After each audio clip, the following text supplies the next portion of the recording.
Welcome to ఎస్ట్రాలజిక్. లాస్ట్లో patch tool గురించి తెలుసుకున్నాం మనం. సో ప్యాచ్లో వచ్చి నేను ఓన్లీ సోర్స్ గురించి చెప్పాను, అంటే పింపుల్స్ ఎలా రిమూవ్ చేసుకోవాలి, స్క్రాచెస్ ఎలా రిమూవ్ చేసుకోవాలి, వాటర్ మార్క్స్ని ఎలా రిమూవ్ చేసుకోవాలి చూసాము.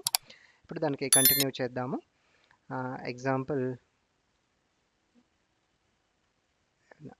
ఎగ్జాంపుల్ కంటూ ఫొటోస్ తీసుకుంటున్నాను. ప్యాచ్ టూల్ మళ్ళీ ఒకసారి చూడండి. ప్యాచ్ టూల్ అంటే ఇక్కడ సోర్స్ అండ్ డెస్టినేషన్ అని ఉంటాయి. సోర్స్ అంటే మనకు అక్కర్లేని ఆబ్జెక్ట్ ఏదైనా రిమూవ్ చేయాలనుకుంటే సింపుల్గా సెలెక్ట్ చేసేసుకొని రిమూవ్ చేసేసుకోవచ్చు. సో ఏదైనా కావచ్చు ఆబ్జెక్ట్, కానీ సెలెక్షన్ మనకు ప్రాక్టీస్ ఉండాలి. సెలెక్షన్ ప్రాక్టీస్ ఉంటేనే అది పర్ఫెక్ట్గా వస్తుంది. ఓకే, ఎగ్జాంపుల్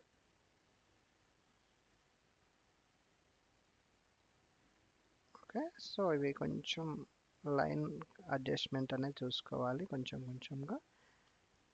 ఓకే, రిమూవ్ చేయడానికి ఎక్కువగా మనకు ప్యాచ్ టూల్ అనేది హెల్ప్ అవుతుంది.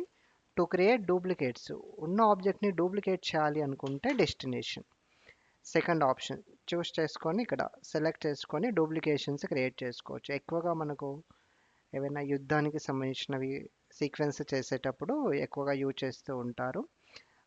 అంటే మల్టిపుల్ ఆబ్జెక్ట్స్ కనిపించాలి అనుకున్నప్పుడు ఇలాంటివి ఎక్కువగా అవసరం అవుతూ ఉంటాయి. ఎందుకంటే ఫోటోషాప్లో మనం వీడియో ఎడిటింగ్ చేయకపోయినా వీడియో ఎడిటింగ్కి విఎఫ్ఎక్స్కి సంబంధించిన బేసిక్ టూల్స్ అన్నీ కూడా మనం ఫోటోషాప్లో నేర్చుకోవచ్చు. ఇవే టూల్సే చిన్న చిన్న చేంజెస్తో అక్కడ మళ్ళీ అప్లై చేసుకుంటాము. సో ప్యాచ్ టూల్లో సోర్స్ అండ్ డెస్టినేషన్. సోర్స్ అంటే ఏంటంటే పర్టికులర్ ఆబ్జెక్ట్ని మనం హైడ్ చేసుకోవచ్చు. డెస్టినేషన్ అంటే డూప్లికేట్ క్రియేట్ చేసుకోవచ్చు. ఓకే, సో అలాగే ఇందులోనే ఇంకోటి మనకు కంటెంట్ అవేర్ టూల్ అని ఉంది. అంటే ఒక దగ్గర ఉన్న ఆబ్జెక్ట్ని వేరే ప్లేస్లో మనం రీప్లేస్ చేసుకోవచ్చు. సో ఇక్కడ హైడ్ అయిపోయి ఇక్కడే యాడ్ అయిపోతుంది. సో ఎగ్జాంపుల్ కంటూ తీసుకుంటున్నాను, ప్రాక్టికల్ నేను తర్వాత మళ్ళీ ఎక్స్ప్లెయిన్ చేస్తాను. చూడండి, ఇక్కడ నుంచి రిమూవ్ చేసి నాకు ఇక్కడ కావాలి. సో కంటెంట్ అవేర్ మూవ్ టూల్ని నేను యూజ్ చేసుకుంటున్నాను. Okay, so control D for deselect, selection తీసేయాలనుకుంటే యూజ్ చేసుకోవచ్చు మనం. Next one healing brush. So healing brush ఏంటంటే ఒక ప్యారలర్ ఒక లైన్ లాగా ఉన్న ఆబ్జెక్ట్స్ ఏవైనా మనం రిమూవ్ చేయాలి, కంటిన్యూస్గా ఉన్న వాటిని రిమూవ్ చేయాలి, లేదంటే డూప్లికేట్ క్రియేట్ చేయాలనుకుంటే చాలా వరకు ఇది ఇంపార్టెంట్. ఎక్కువగా అయితే మూవీస్లలో ఫైట్ సీక్వెన్స్లలో ఉంటాయి జంపింగ్ సీన్స్, ఇలాంటివన్నీ కూడా పైనుంచి కేబుల్స్ని కేబుల్ హెల్ప్ తోటి వాళ్ళు జంప్ చేస్తారు. బట్ సీన్లోకి వచ్చే వరకు సినిమాలో అవి ఏవి కనిపించవు. మరి ఎలా రిమూవ్ చేస్తారంటే చాలా వరకు వాటన్నిటికీ బ్యాక్గ్రౌండ్లో green or blue matte use చేస్తారు. చూడండి, అబ్జర్వ్ చేయండి. బట్ బ్యాక్గ్రౌండ్ ఉన్నా పర్లేదు, ఎలా రిమూవ్ చేసుకోవాలి. ఎగ్జాంపుల్ ఇక్కడ నాకు కొన్ని కేబుల్స్ ఉన్నాయి, వీటిని నేను రిమూవ్ చేయాలి. ఇక్కడ నుంచి షార్ట్ కట్స్ ఏం చెప్పట్లేదు, వీటన్నిటికీ షార్ట్ కట్స్ ఉంటాయి, తర్వాత చూద్దాం. ఇక్కడ బ్రష్ ఆప్షన్స్ ఇక్కడ ఉంటాయి, బ్రష్ కంట్రోల్స్. మనకి ఎంత సైజ్ రిక్వైర్ అంత ఇక్కడ నుంచి అప్లై చేసుకోవచ్చు. హార్డ్నెస్ అనేది 0 పెట్టుకోండి. ఎగ్జాంపుల్ నాకు ఇది హైడ్ అవ్వాలి. హైడ్ అవ్వాలి అంటే ఈ పక్కనున్న బ్యాక్గ్రౌండ్ లాంటిది ఇక్కడ ఉండాలి మనకు. సో జస్ట్ ఈ బ్యాక్గ్రౌండ్ని సెలెక్ట్ చేసుకొని ఇక్కడ అప్లై చేయొచ్చు. ఇది సెలెక్ట్ చేసేటప్పుడు మనము ఆల్ట్ని హోల్డ్ చేసుకోవాలి. కీబోర్డ్లో ఆల్ట్ని హోల్డ్ చేసి పెట్టుకొని ఇక్కడ క్లిక్ చేస్తాం. ఎప్పుడైతే సెలెక్ట్ చేస్తామో అది మనకు మౌస్ పాయింటర్లోకి వచ్చేస్తుంది. నెక్స్ట్ జస్ట్ క్లిక్ చేసి డ్రాగ్ చేసుకుంటూ వెళ్ళడమే. చూడండి, అక్కడ ప్లస్ అనేది కనిపిస్తుంది కదా, ఆ ప్లస్ ఎటు మూవ్ అయితే అక్కడ ఆ బ్యాక్గ్రౌండ్లో ఉన్నది ఇక్కడ మనం ఎక్కడైతే బ్రష్ టూల్ అప్లై అవుతుందో అక్కడికి రీప్లేస్ అయిపోతుంది. ఇన్ కేస్ ఆ ప్లస్ అనేది ఏదైనా ఆబ్జెక్ట్ పైకి వెళ్ళినా సరే ఆటోమేటిక్గా ఆ ఆబ్జెక్ట్ కూడా ఇక్కడికే వచ్చేస్తుంది. చూడండి, మళ్ళీ ఆల్ట్ పట్టుకొని తీసుకుంటున్నాను, మళ్ళీ అప్లై చేసేస్తున్నాను. C, Alt and click and drag. Got it. So కొంచెం పెద్ద ఆబ్జెక్ట్స్ ఏమైనా ట్రై చేద్దాం. ఇక్కడ పోల్ ఉంది, ఇది నేను రిమూవ్ చేయాలనుకుంటున్నాను కంప్లీట్గా. సైజ్ ఇంక్రీజ్ చేసుకోవాలి. ఎక్కడి నుంచి తీసుకోవాలనేది కూడా ఇంపార్టెంట్. ఎగ్జాంపుల్ ఇక్కడ కాపీ చేసామనుకోండి, ఇక్కడ వరకు ఓకే, బట్ డౌన్కి వచ్చినప్పుడు ప్రాబ్లం అవుతుంది. ఎగ్జాంపుల్ ఇక్కడ నేను కాపీ చేసుకుంటున్నాను. సి, ఇక్కడ వరకు ఓకే, బట్ డౌన్కి వెళ్తే ఏంటంటే అక్కడ వేరే ఆబ్జెక్ట్స్ ఉన్నాయి, తెలిసిపోతుంది మనకు. చూడండి, ఇక్కడ లైన్స్ అనేది కనిపిస్తున్నాయి. సో ఇలాంటివి అప్లై చేసేటప్పుడు ఫస్టే మనం చూస్ చేసుకోవాల్సిన బ్యాక్గ్రౌండ్ ఇది. ఫస్ట్ ఆ లైన్ని ఫస్ట్ మ్యాచ్ చేసుకొని తర్వాత సింపుల్గా మనం మిగతా చోట్ల ప్లేన్ ఉన్న దగ్గర డైరెక్ట్గా అప్లై చేసేసుకోవచ్చు. సో ఎక్కడ కాపీ చేసుకోవాలనేది కూడా ఇంపార్టెంట్. సి, అయినా ఇక్కడ కొంచెం మనకు తెలుస్తుంది కదా, కొంచెం సైజ్ తగ్గించుకుంటున్నా నేను. ఇక్కడున్న ఆబ్జెక్ట్ని మళ్ళీ బ్యాక్గ్రౌండ్ని నేను ఇక్కడ మళ్ళీ ప్యాచ్ చేస్తున్నాను. C, Alt and click and patch.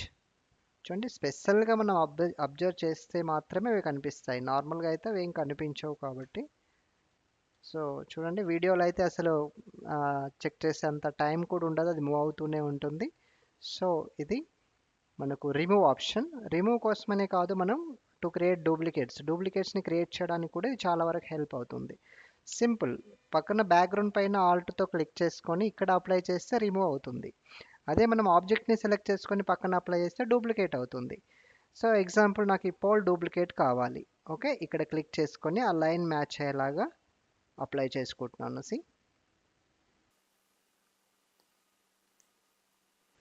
కొంచెం టైం ఇస్తే కలర్ అడ్జస్ట్ అవుతుంది. చూడండి రియలిస్టిక్గా వచ్చేసిందా. సో ఇది సేమ్ బ్యాక్గ్రౌండ్ అనే కాదు, ఒక బ్యాక్గ్రౌండ్లోంచి వేరే బ్యాక్గ్రౌండ్ కూడా మనం అప్లై చేసుకోవచ్చు. ఎగ్జాంపుల్ నాకు ఈ ట్రాక్ కాస్త ఈ బ్యాక్గ్రౌండ్లో రావాలి. సైజ్ కొంచెం ఇక్కడ పెంచుకుందాం, మరీ చిన్నగా ఉంది కదా. సో ఇక్కడ గుర్తుపెట్టుకోవాల్సింది ఏంటంటే ఇలాంటివి అప్లై చేసేటప్పుడు మధ్యలో మౌస్ బటన్ని మనం వదిలేయకూడదు, హోల్డ్ చేసి అలానే పట్టుకోవాలి. వన్స్ వదిలేసామనుకోండి మళ్ళీ స్టార్టింగ్ నుంచి అది అప్లై అవుతుంది. సి మ్యాక్సిమం హాలీవుడ్లో అంతా కూడా ఇలానే అప్లై చేస్తూ ఉంటారు, హాలీవుడ్ మూవీస్ అన్నీ కూడా. కొంచెం టైం ఇస్తే అది కలర్ అడ్జస్ట్ చేసుకుంటుంది, రియలిస్టిక్గా వస్తుంది. చూడండి ఇక్కడ ఒక ఎంట్రన్స్ తెచ్చి పెట్టారనుకోండి కాపీ చేసి, రియల్గానే ఉందేమో అన్నట్టుగా ఆ, మనకు తెలిసిపోతుంది. చూడండి ఇక్కడ ఒక ఎంట్రన్స్ ఇచ్చారనుకోండి రియలిస్టిక్గా ఉంటుంది. ఓకే, సో అలా వేరే ఫొటోస్ కూడా, ఏవైనా ఫొటోస్ కూడా మనం అప్లై చేయొచ్చు. ఎగ్జాంపుల్ ఈ ఫొటోస్ తీసుకుంటున్నాను, ఆల్ట్ పట్టుకొని సెలెక్ట్ చేసుకోవచ్చు. ఓకే, ఎక్కడ కావాలంటే అక్కడికి డైరెక్ట్ వచ్చేసి అప్లై చేసుకోవటమే. సో ఆల్బమ్స్, మూవీ పోస్టర్స్, వీటన్నిటికి కూడా ఇవి చాలా వరకు హెల్ప్ అవుతాయి, రఫ్గా అప్లై చేసే అన్నిటికీ కూడా. చూడండి కొంచెం టైం ఇస్తే కలర్ మ్యాచ్ చేసుకుంటుంది. డన్.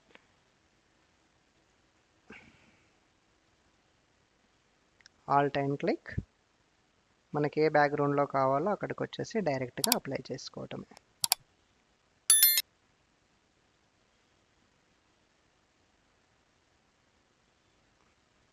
ఓకే, సో ఇది మనకు హీలింగ్ బ్రష్ అండ్ ప్యాస్టల్లో source and destination. Spot healing brush ఏంటంటే చిన్న చిన్న ఆబ్జెక్ట్స్ని రఫ్గా మనం ఎరేజ్ చేయాలి అనుకున్నప్పుడు హెల్ప్ అవుతుంది. ఏదైనా స్మాల్ ఆబ్జెక్ట్స్ ఏవైనా ఉన్నప్పుడు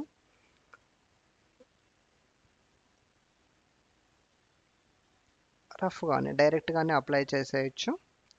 కానీ ఇది అన్ని టైమ్స్లో మనకు తెలిసిపోతుంది, చూడండి బాగా అబ్జర్వ్ చేస్తే తెలిసిపోతుంది. సో హీలింగ్ బ్రష్, ప్యాచ్ టూలే మనకు పర్ఫెక్ట్గా వస్తాయి.